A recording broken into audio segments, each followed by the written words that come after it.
മുറിഞ്ഞത് അതൊരു ചോര മൊത്തം ഒഴിച്ച് വന്നിട്ട് അപ്പം പിന്നെ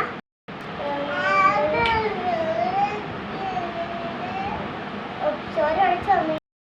പിന്നെ കുറെ വെള്ളമൊക്കെ ഒഴിച്ച് ഒരു സാധനം ഉണ്ടായിരുന്നു അതാണ് വെച്ച് ഒരു വെള്ളമൊക്കെ പാടിയിട്ട് ഒഴിച്ചിട്ട് അതിൻ്റെ സാധനം രണ്ടെണ്ണം എടുത്തിട്ട് ഒരു ഉറുമ്പ് കത്തിന് വേദന ഉണ്ടായി. അപ്പോൾ സൂചി